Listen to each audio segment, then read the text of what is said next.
बोल मारी अम्बे, जय जय अम्बे, बोल मारी अम्बे, जय जय अम्बे, हे बोल मारी अम्बे, जय जय अम्बे, हे बोल मारी अम्बे, जय जय अम्बे, बोल मारी अम्बे, जय जय अम्बे, बोल मारी अम्बे, जय जय अम्बे, हे बोल मारी अम्बे, जय जय अम्बे, हे बोल मारी अम्बे, जय जय अम्बे, बोल मारी अम्बे, जय जय अम्बे, बोल मारी अम्बे, जय जय अम्बे, हे बोल मारी अम्बे।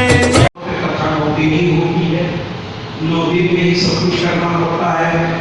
कुछ यहाँ विशेष परिस्थितियों के चलते बीच में चूंकि आदरणीय गौशाला की सेवा में भी कार्य हो रहा है, तो चलिए कल का समय मुझे मिलेगा, लेकिन मैं आदरणीयों से एक निवेदन मंच से ही करूंगा कि अगर कल कथा रखिएगा तो कथा की पूर्णाहुति यज्ञ में कर दीजिए, कोई दिक्कत नहीं है, लेकिन व्यासपीठ मत हटाइएगा, क्योंकि व्यासपीठ के बिना मैं कथा को कैसे पढ़ाऊं।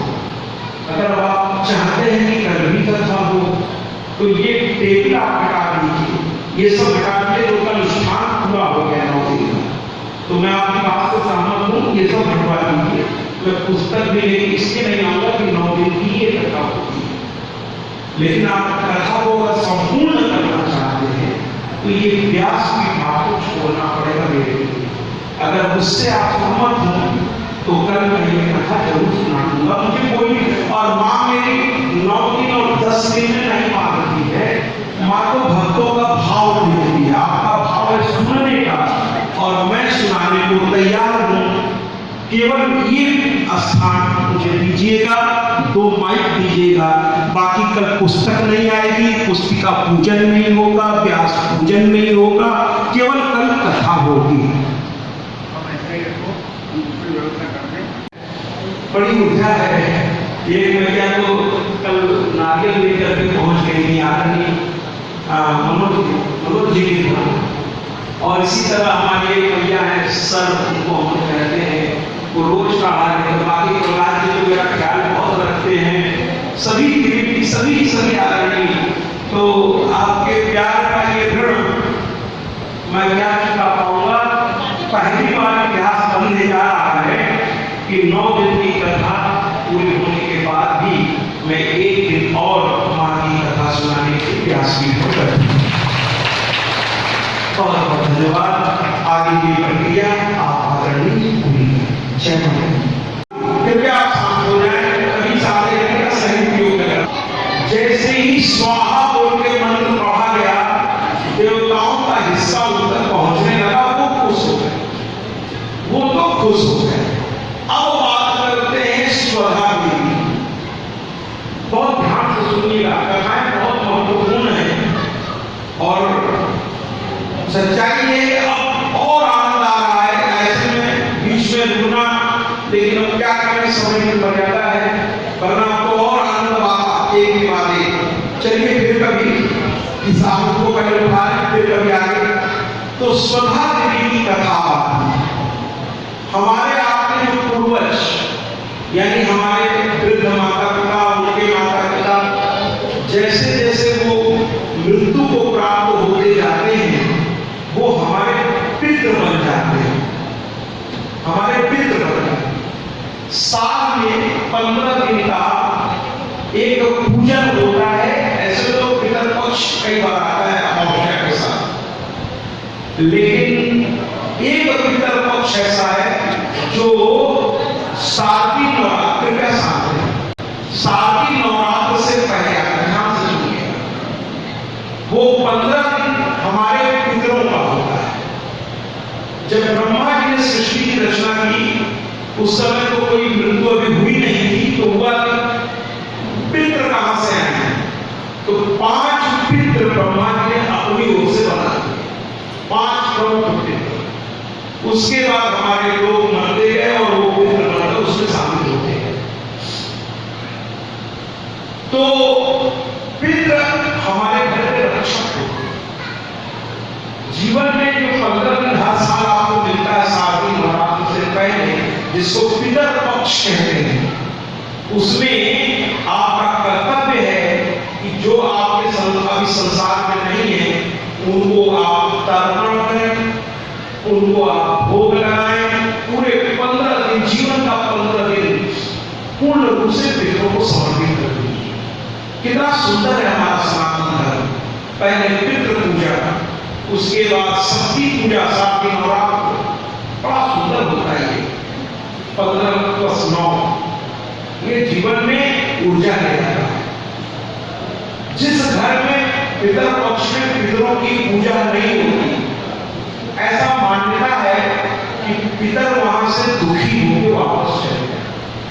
वो कहते हैं कि बताओ मेरी औलाद मुझे ही भूल गई, केवल एक तस्वीर बना के काम दी है, न मुझे जल दे रही है, न मुझे भोजन दे रही है, ये कैसे होगा? ये सोचते हुए वो चले जाए। ऐसा मान्यता है कि इस 15 दिन में यमराज पितरों को छोड़ते हैं, वो अपने अपने घरों में जहां की संतानें हैं वहां आते हैं अदृश्य रूप में, और उन 15 दिनों में आपके हाथ से चढ़ाया गया जल, भोजन, वो सब ग्रहण। अगर 15 दिन दीपक, तर्पण, नैवेद्य, उनकी आरती, उनको धूप, दीप, नैवेद्य, आरती उनको भी अर्पित कर दिया जाए 15 दिन, तो वो प्रसन्न होकर आशीर्वाद देते हुए वापस चले जाए। सूर्य की किरणों से वो आते हैं और शाम को सूर्य की किरणें जब अंतिम 15वें दिन खत्म होती है, उसी सूर्य की किरणों में चढ़कर वो चले जाते हैं वापस अपने घर। पितरों की पूजा कैसे करनी चाहिए, इस पर भी बहुत विधान है कि पितर पक्ष जब चल रहा हो तो दाढ़ी बाल नहीं कटवाने चाहिए उस 15 दिन में। इसके साथ साथ शुद्ध रहना चाहिए, घर में लहसुन प्याज नहीं बनना चाहिए। जीते जी अगर कोई मित्र मांस खाता था तो उसका मतलब ये नहीं कि मरने के बाद उसे आप मांस चढ़ाइए, बिल्कुल गलत। आप वो देव हो गए हैं और कोई भी देव मांस नहीं स्वीकार, मदिरा नहीं से बहुत लोग हमारे खाने में उसको बड़ा पसंद था, इसलिए मैं पितर पक्ष में चढ़ा देता हूँ। मैं कहता हूँ बिल्कुल गलत, पितर उसको स्वीकार ही नहीं करेगा। उनको तो बड़ी शुद्धता से भोजन, और देवताओं को जो भोजन आप चढ़ाते हैं उसको प्रसाद रूप में ग्रहण कर सकते हैं, लेकिन पितरों को जो भोजन आप चढ़ाएंगे उसे आप ग्रहण नहीं कर सकते। ध्यान रखिए, उनको चढ़ाया भोजन उसको बाहर आप रख दीजिए किसी साफ सुथरे जगह पर, और जो पहला पशु उधर से गुजरेगा जिस रूप में भी वो उसे स्वीकार करेगा। लेकिन पहले चढ़ा दीजिए सफाई से अपने पितरों को, उसके बाद उसका विसर्जन आप किसी साफ सुथरे जगह पर कर दीजिए, कोई भी जानवर खाने, ठीक है। लेकिन पहले तो घर में जल बकायदा बिल्कुल एक साफ जगह पर आसन बिछा के पितरों का, और वहां की घर में मैं गया था, वहां देव मूर्ति भी थी, पितरों की भी थी और संतों की भी थी, जो बड़ा अच्छा देवऋण, पितृऋण और संत समान। कृपया बात करें, कृपया बात करें।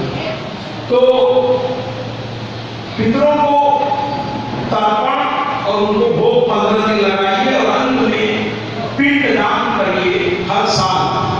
कुछ लोग गया भी जाकर के पितरों को वहां बैठा देते हैं, ये भी एक चलिए पद्धति है, और सोच लेते कि बैठा देंगे उसके बाद ना तो पिंडदान करने की जरूरत है ना तर्पण, बिल्कुल गलत है। पिंडदान और तर्पण उसके बाद भी करते रहिए। जैसे आपने कहीं भोजन किया उसके बाद क्या भूख नहीं लगती आपको, उसी तरह उनको भी हर साल ये आपसे वो उम्मीद लगाए रहते हैं, तो आप उनका पिंडदान भी किया करें हर साल, और नदी के किनारे करें तो ज्यादा अच्छा है। अगर आसपास नदी नहीं है तो घर पर ही खुले स्थान पर दक्षिण की ओर मुंह करके पितरों की पूजा दक्षिण की ओर मुंह करके, और योग पवित्र को उल्टा करके, जो सामान्य तौर पर योग तो युगो भवे को उल्टा धारा इस तरफ से, ठीक है।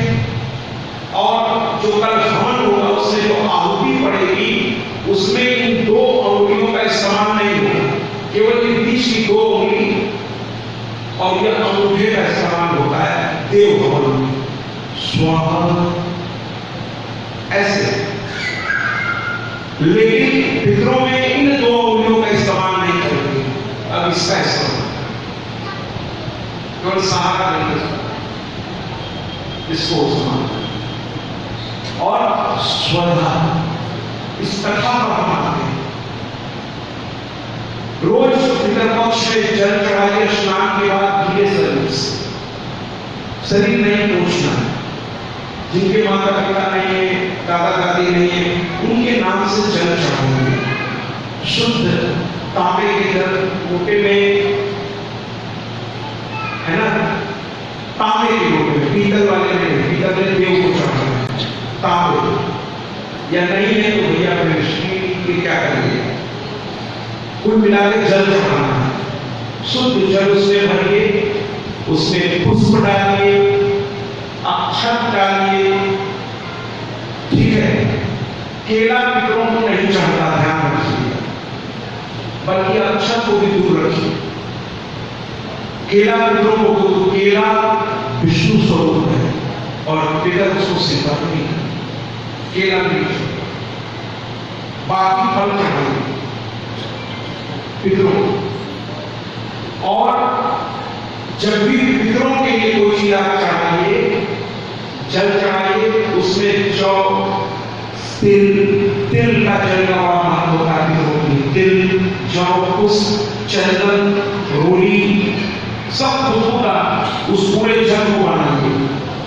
और अगर पति पति दोनों हो तो पत्नी जल पति के हाथ में छोड़े, पति मछली बनाकर भरपूर, जैसे किसी को जल पिलाते हैं, उस जल को ले और फिर पितरों की ओर देखते हुए श्रद्धा से छोड़, और कुछ नहीं तो प्रणाम करके जल को, लेकिन धीरे धीरे छोड़ो, यूं नहीं तब आप उसे छोड़, ऐसे छोड़, धीरे धीरे, जैसे किसी को आप जल पिला रहे हो, ऐसी कल्पना करिए, थाल बनाइए, है ना, जल अग्नि में भरनी, फिर उसको हल्का सा भार बना के धीरे धीरे नीचे को गिरा, थोड़ा ऊंचाई से, जिससे आपके भीतर उस जल को ग्रहण कर सके। ऐसे धीरे धीरे तर्पण की पूरे लोटे से, पूरा भीतर थोड़ा मोटा के सब करके उसमें चंदन इत्यादि सब, है ना, और रोज अपना भोग भी घर में बने लगाते रहिए। अंतिम दिन किसी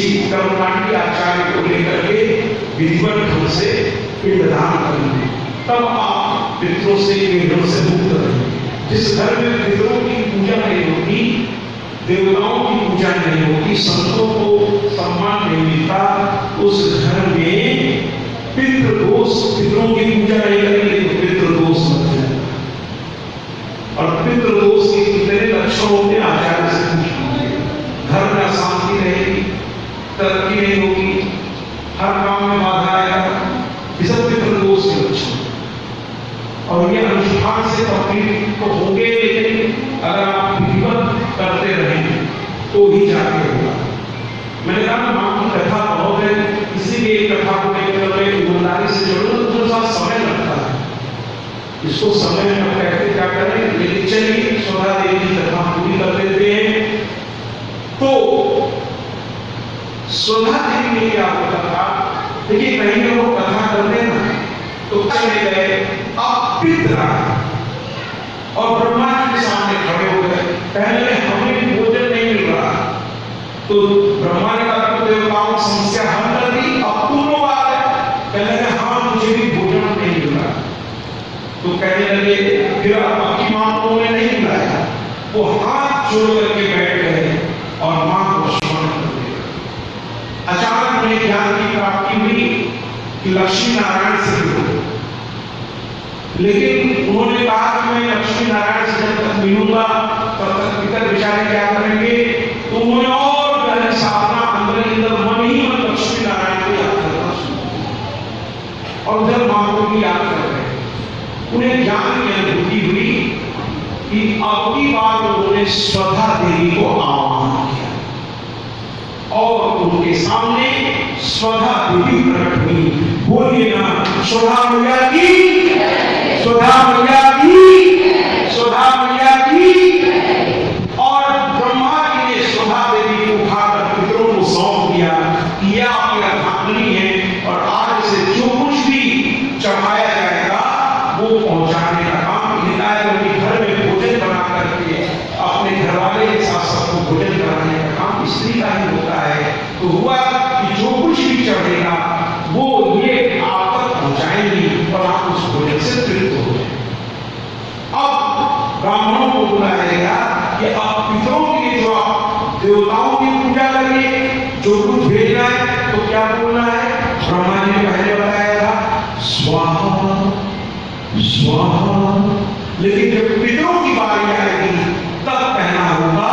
अगर पितरों का कोई चीज भेजे तो हमारा आचार्य कहते मंत्र के अंत में स्वधा स्वधा स्वधा, ऐसा कर करके ये लोग पितरों तक पहुंचे।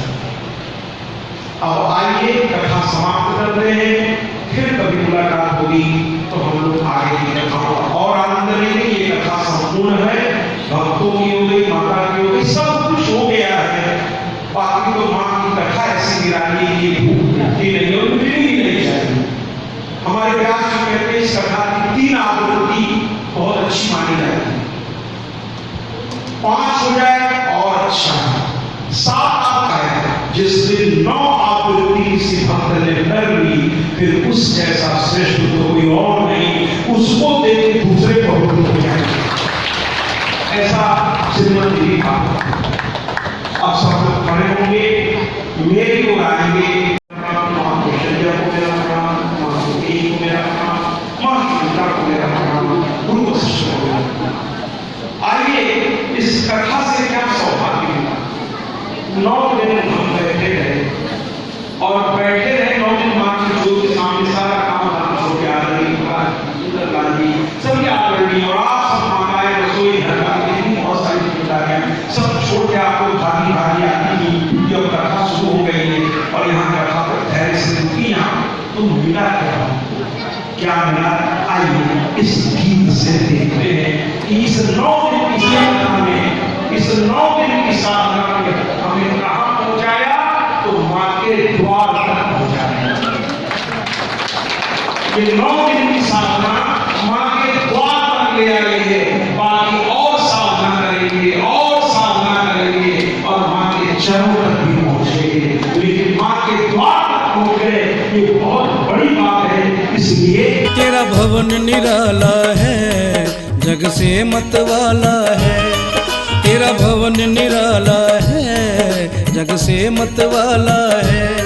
तेरी महिमा अपरंपार माँ, तेरी महिमा अपरंपार माँ। तेरे आ पहुँचे दरबार माँ, आ पहुँचे दरबार।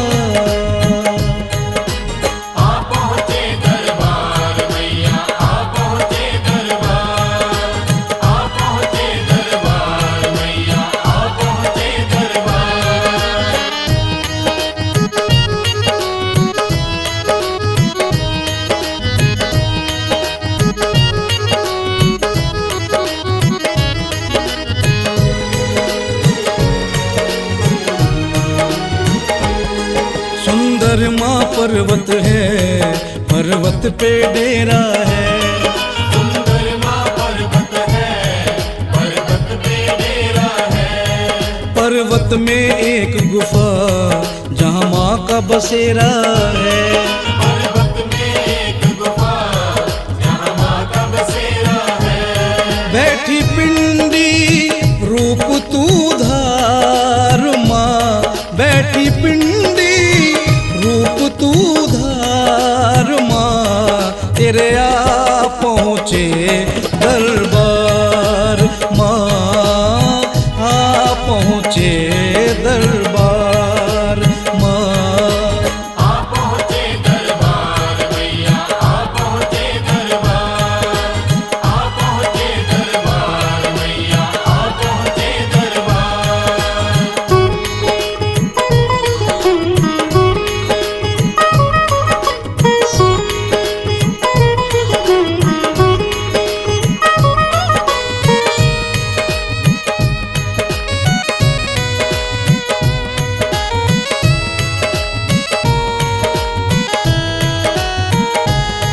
मैं जोगी बनकर माँ तेरे दर पे रह जाऊं।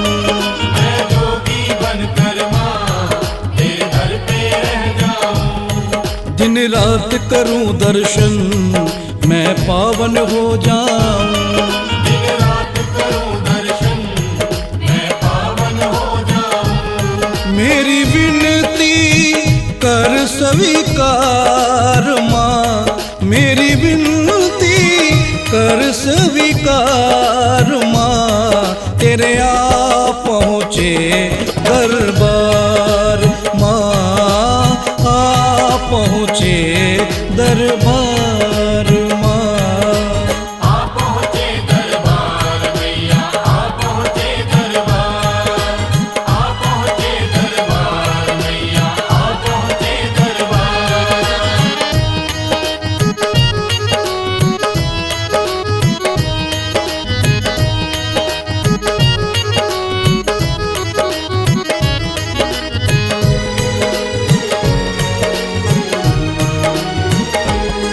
हर जोत में जोत तेरी, तेरा नाम जवाला है। हर जोत में जोत तेरी, तेरा नाम जवाला है। धन्य हिम पर्वत है जहाँ डेरा डाला है। धन्य हिम पर्वत है जहाँ डेरा डाला है। बड़ा पावन तेरा द्वार माँ, बड़ा पावन तेरा द्वार माँ, तेरे आ पहुँचे दरबार माँ, आ पहुँचे दरबार माँ। आ पहुँचे दरबार मैया, आ पहुँचे दरबार, आ पहुँचे दरबार मैया, आ पहुँचे दरबार।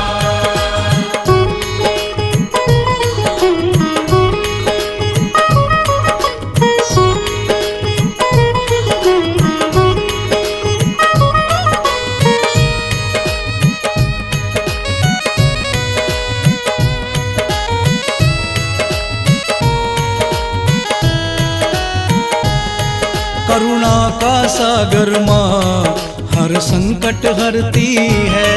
करुणा का सागर माँ हर संकट हरती है। ये सुना है माँ मैंने सिद्ध कारज करती है। ये सुना है माँ मैंने सिद्ध कारज करती है। यहाँ आके झुके संसार माँ, यहाँ आके झुके संसार माँ, तेरे आ पहुँचे दरबार माँ, आ पहुँचे दरबार माँ। आ पहुँचे दरबार मैया, आ पहुँचे दरबार, आ पहुँचे दरबार मैया, आ पहुँचे दरबार।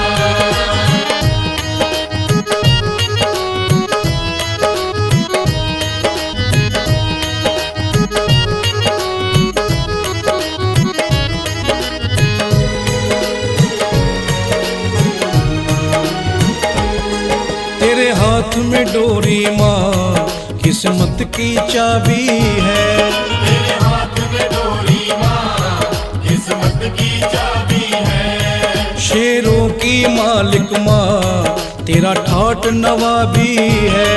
शेरों की मालिक माँ तेरा ठाट नवाबी है।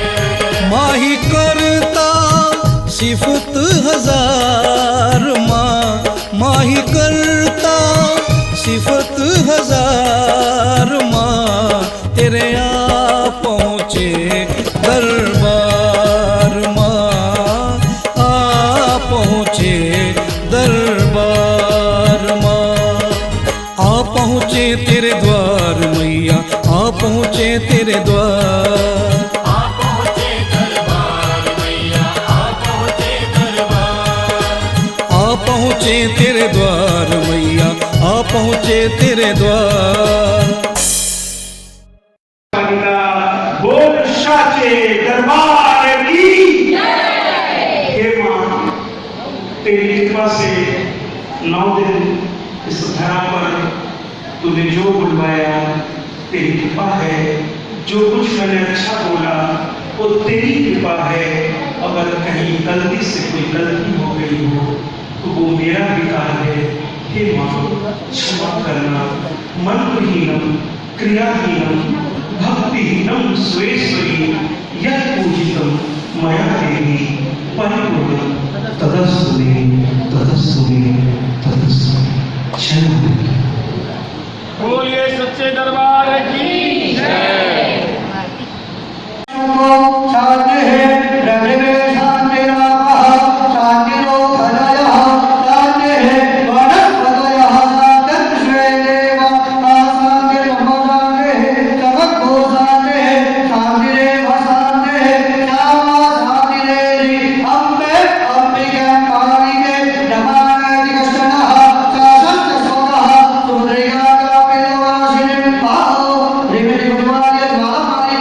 नमो नमः।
अभी हमने जी भर के देखा नहीं